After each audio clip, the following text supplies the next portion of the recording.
Welcome to Still Surviving and Walking in Your Purpose. I'm Gigi Blackshear, your host. Our guest has an amazing story of what it means to go from silence to success. Please welcome Dr. Jordan Vosmik, Academic Dean of the Jacksonville Art Institute. Dr. Vosmik, welcome to our show. Thank you. Thank you for having me. So Dr. Vosmik, please tell our audience, who is Jordan Vosmik and what is your survival story? Okay. Right now, I am a campus leader. I teach courses in psychology. I've earned a PhD in psychology and cognitive development. I care for my mother. I have 2 children who are teens, 12 and 15. I've been separated from my husband about 9 months at my choice as part of my journey. And all of that sounds very good and very forward looking, and I feel relatively comfortable sitting here and speaking to you right now. But I have to say that this is a very high stress situation for me. It's manageable because my journey is all about going from a place where as a child I was unable to speak to people. I had something that might be labeled these days selective mutism. Not a medical condition. Not exactly. What it means is I have an overactive inhibiting factor in my brain. So if you think about, all people have a balance between 2 neurological systems. One is like the gas and the other is like the brakes. So one tells you to go out into the world and take risks and try something and is looking for the reward of that kind of success. And then the other system is telling you to be careful, be cautious, hold back so you won't get hurt. Exactly. And all of us live with that, those 2 systems as kind of a balance. And working together. Exactly. But for me, I was unable to initiate action. So what it was like is I didn't go to school till 2nd grade, but when I did finally go into a traditional classroom, if the teacher asked a question and I knew the answer and wanted to contribute, I could feel it in my gut. Like I wanted to say something, but it was like stuck, and it would just be such a struggle, and then I never could. I couldn't get it out even though that was something I wanted to do. So it's not exactly the same thing as being shy. Something a little more complicated. Another level. Yes. A deeper level. Yes. And then I got very worried and anxious because I knew that if I did speak, it had been so long since I'd said anything that I was certain my voice would crack. And that was completely embarrassing, and that couldn't happen. So I just sat in silence and I was quiet and I said nothing for years. For years? How many years? there were course situations where I was comfortable enough to talk with my family at home. So that's why it's called selective, right? And a few friends. Right. But I was extremely unable to talk through 6th grade or so. Oh my. Yes. Oh my. And my teachers knew that about me, and they worked with me, but to do something like give a speech in front of the class, impossible. The situation of being like this on the spot with people looking at me or asking me for something would shut me down. Oh my. And so I just couldn't respond, and I would just stand there. I also couldn't deal with competition. So I did not like games of any sort, and because it was so stressful to think about the possibility of losing. And not exactly that I wanted to win. No, I didn't want to win. I didn't want to be in a situation where someone would tell me if I was good or bad. You didn't want to be judged? Something like that. It's too scary. It was Too too scary, too risky. And for example, when my 5th birthday party, I made my father promise that there would be no games at the birthday party. Can you imagine? 5-year-old birthday party. A 5-year-old. And he thought that he was being so clever, so he did some nice things, like he had a treasure hunt, and he had this little a race with paper turtles that you pulled with strings, and he thought that would be good. But I pitched such a fit. Oh my. I was a very effective fit pitcher. And that's just an example. And so this is all part of something that I've dealt with, but at the same time, it was as though I was of two minds, two people. I wanted to be a part of things, and I wanted to talk to people, and I had things to say, and I was a voracious reader.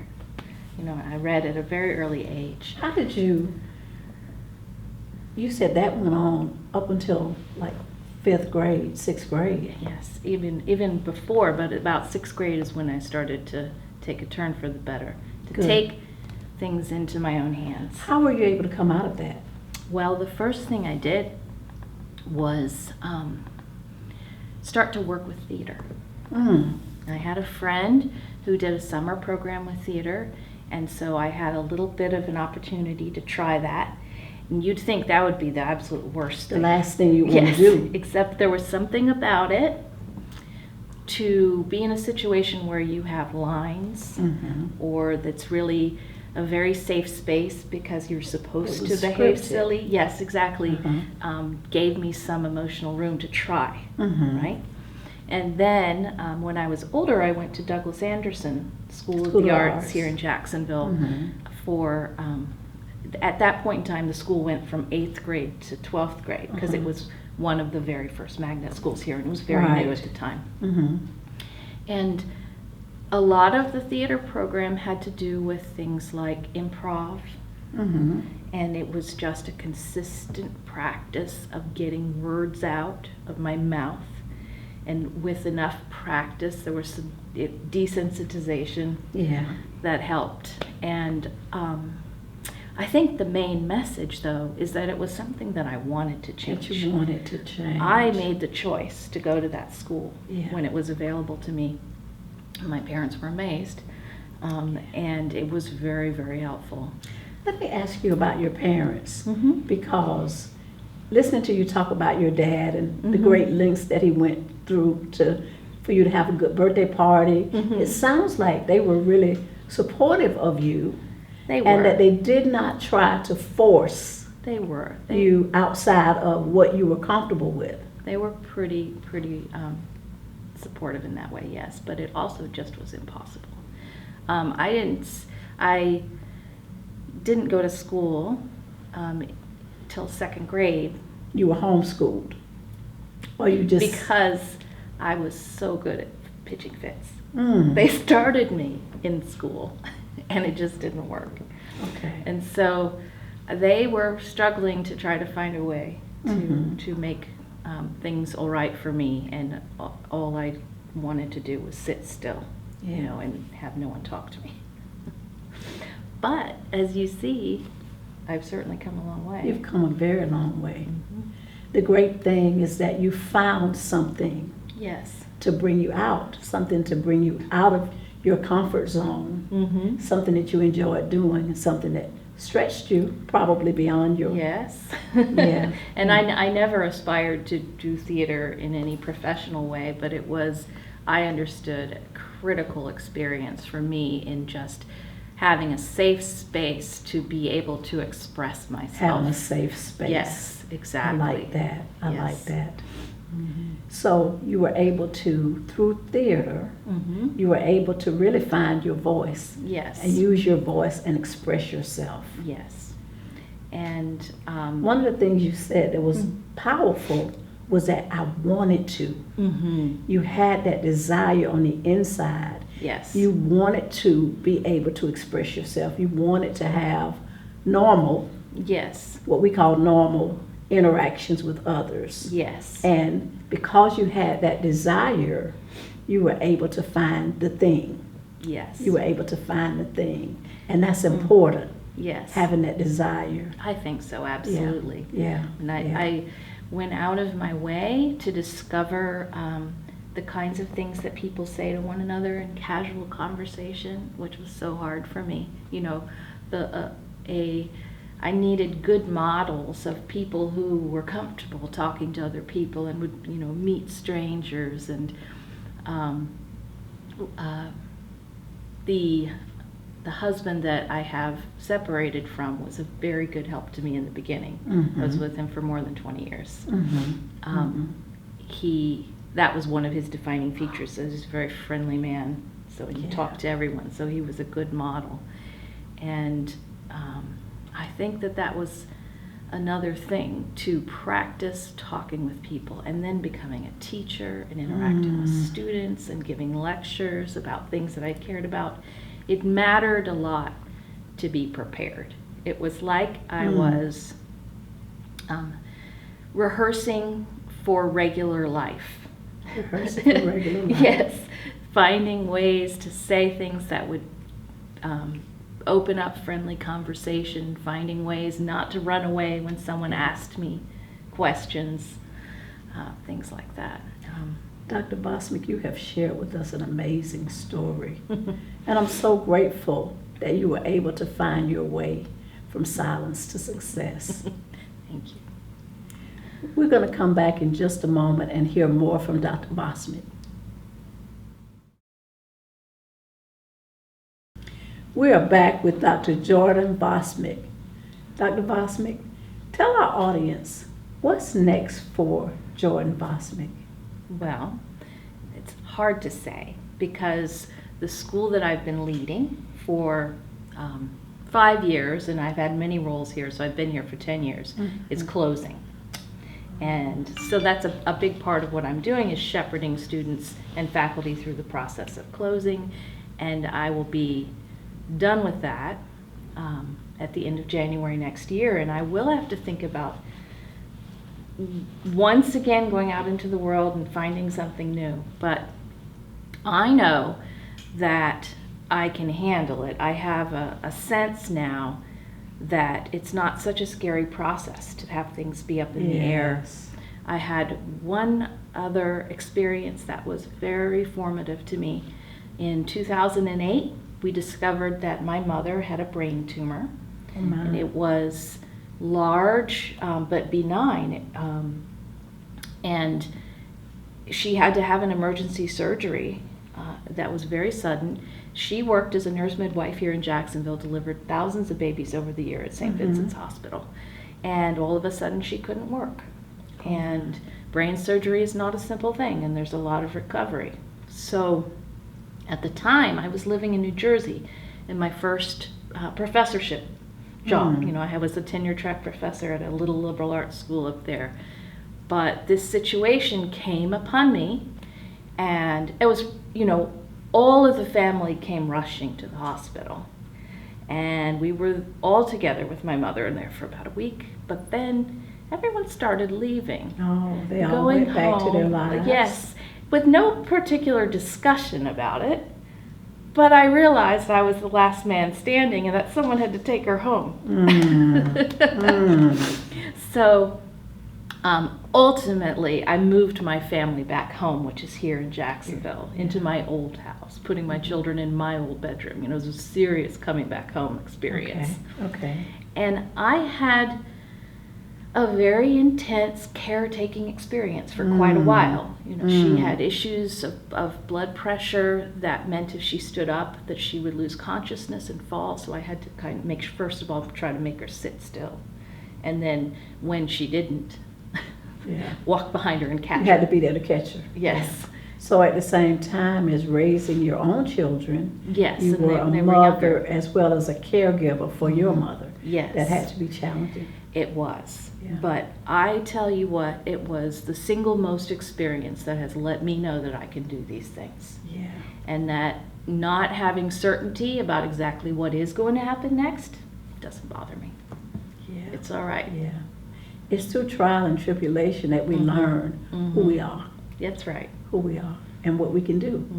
And what we can do. Well, you have shared with us the most wonderful story Thank of you. being able to, even though you had some disadvantages starting out, you were able to turn those disadvantages to your favor and end up doing things that you love. Yes. Yeah, yeah. Dr. Vosmik, thank you so much for sharing your story with us. You're We welcome. know that there is someone out there that's watching your story that is going to be helped by it. Thank you for listening. Thank you. Next, we're going to hear from life coach LaRonda Howard with some additional resources.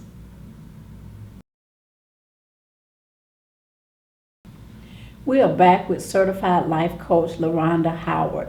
LaRonda, welcome back to our show. Thank you for having me. LaRonda, after listening to Dr. Vosmik's story, and she was an amazing story. Yes, She has very amazing. been able to accomplish a great number of Yes. things. Having heard her talk about experiencing that silence as a child, really through her formative years, Yes. what resources could you suggest or offer to someone that may have experienced that themselves or that may have a child at home It's true. that is not speaking? What would you suggest to someone? Wow. I enjoy hearing her story, and just, what kept going through my head was like support groups. She kept talking about the theater, which was like a safe haven. So just finding those ways to put your child in a surrounding that is inviting of people of whatever may be going on in their life, that's accepting of who they are and what they're going through. Perhaps a psychologist, counselors, those individuals that could truly help her overcome what she, of course, did. She was able to overcome. And had supportive parents, I believe, in the end, that helped her go beyond any other person outside of the home, is having supportive parents that understand where their child was and not trying to force them to be somebody that they're not ready to be. And that's important what you said, because during her story I thought about, as a mother, Yes. you want the best for Of your course. children, and you expect them Yes. to have a certain life and to Yes. live it out a certain way. And when it doesn't play out that Exactly. way, how do you, as a parent, Yes. at that time you have to make a decision. That's right. How are you going to best be able to deal with that child Exactly. and nurture and give them love and support and help them to develop into Yes. what they need to become, what they want to become. Definitely. So in her story, you could tell that her parents were very supportive Yes.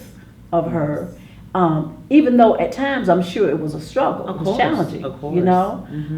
because we want the best for our Yes. children. And when We they're want the best not, for our children. like you said, quote unquote, normal to what people would think, that's when, it really does depend on that parent to safeguard their child, say, okay, this child is different from the next. It's like, if you have multiple children, each child is different. So yeah, her learning curve was different, but just being respectful and being flexible and adapting to where she was until she was ready to, continue to, on her journey. The other piece to that was that she had teachers Exactly. that were willing Yes. to work with her. Yes. And you know, kids come all different. They're all different. Exactly. And for those that are in the education field, you know, you have to recognize that there are no cookie cutter children. That's it. And that we have to meet them where they are. Where they are. Meet them where they are, and really try to work with them. Yes. In order that we don't cause further damage. Exactly. You know, sometimes, I can say that because I have a son that was a very different child. He was determined to do his own thing, his own way. And so you don't want to get caught into trying to put a round peg into a square hole, or, you know. Put them in a box. Put them in a box and try to treat them all the same. You have to be willing to deal with that child exactly where they are. Exactly. And my prayer for my son was, God, I know that Samuel is precious in your sight. Show me how to nurture that preciousness. So as a parent, I could kind of understand some of the challenges that her parents may have gone through with really just wanting the best for her. Of course. But she was able to find the thing. Able to find the thing. And that's why we should keep looking. Exactly. You know, keep seeking. And really not give up hope. Exactly. You know? And I feel like she found her purpose. Like the theater was, whether she realized at that moment, of course, but you know, of course, look at the journey that she's had since then. You know, being the dean of an art school, like helping others, like it always ends up being a part of your purpose, whether you realize it or not. Yes. And just helping paying it forward. You know, her story is going to help, as you mentioned, so many individuals. And I like the idea that her creativity was really developed because she became a voracious reader during that time. So even in that silence, she was still able to grow and to develop and learn. And learn. It's good. So it's just proof positive that where there's a will, there's a way. There's a way. Coach Howard, thank you so much for sharing your wisdom with our guests. I'll be back in just a moment with some final thoughts.